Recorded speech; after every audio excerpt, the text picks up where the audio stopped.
Seat sharing पर BJP JDU की deal पक्की, चिराग पासवान और पशुपति पारस भी हुए सेट। आइए खबरों को विस्तार से जानते हैं। उससे पहले अगर आप भी हमारे चैनल पर हैं तो चैनल को सब्सक्राइब कर लें, वीडियो को प्यारा सा लाइक जरूर कर दें। बिहार में बहुमत हासिल करने के बाद लोकसभा चुनाव की तैयारियां तेज हो चुकी हैं। बीजेपी इस बार 20 सीटों पर लड़ेगी चुनाव, तो वहीं दूसरी ओर जेडीयू को 12 सीटों पर ही करना पड़ेगा संतोष। एलजेपी के लिए 5 सीटें मिली तो लगभग उपेंद्र कुशवाहा की पार्टी को 2 और जीतन राम मांझी को 1 सीट मिलने की संभावना जताई जा रही है। बीजेपी बिहार में इस बार 20 लोकसभा सीटों पर चुनाव लड़ने का मन बना चुकी है और इन 20 सीटों में से 2 सीट पारस गुट के सांसद को दी जाएगी, लेकिन बीजेपी ने उन्हें अपना चुनाव चिन्ह पर लड़ने के लिए तैयार करा है। इसके लिए कहा जा रहा है कि अगर चुनाव पर नहीं लड़े पारस गुट के 2 नेता तो फिर क्या होगा। और इसी बीच कहा भी तो ये भी जा रहा है कि 2 सीटों में 1 सीट प्रिंस राज और दूसरा सीट सूरजभान सिंह की पत्नी को दिया जाएगा। सूत्रों के मुताबिक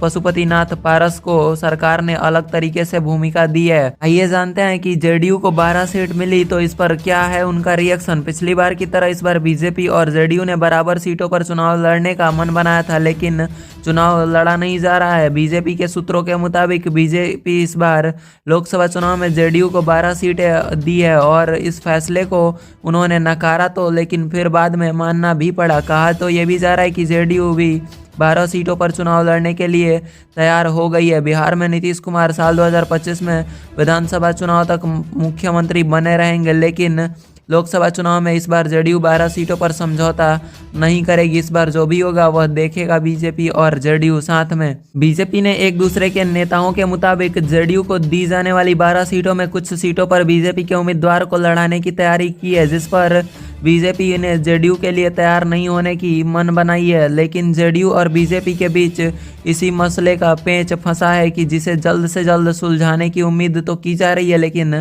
सुलझ नहीं रहा। कहा जा रहा है कि बीजेपी कई सर्वे को हवाला देकर अपने घटक दलों को यह समझाने का फैसला कर रही है कि बीजेपी चुनाव चिन्ह पर लड़ना और उम्मीदवारों की जीत को सुनिश्चित करना ही उनका महत्वपूर्ण साक्ष्य है। लेकिन इस प्रयास में पारस और उम्मीदवार के 2 जन और भी जुड़े हुए हैं। जेडीयू को कम से कम सीट देने की बात की जा रही है। इन मसले पर बीजेपी के घटक दल लगभग तैयार हो चुके हैं, लेकिन रालोसपा के हिंदुस्तानी मोर्चा एनडीए में ही रहेंगे। विश्वासघात का अगर दृश्य देखना है तो जीतन राम मांझी के साथ देखिए, जिनको 1 ही सीट मिली, अपना फोन बंद करके एनडीए के सिरदर्दी बढ़ा रहे थे, लेकिन नित्यानंद राय ने उनके घर भेजकर बीजेपी के शीर्ष नेताओं ने उन्हें मना लिया था।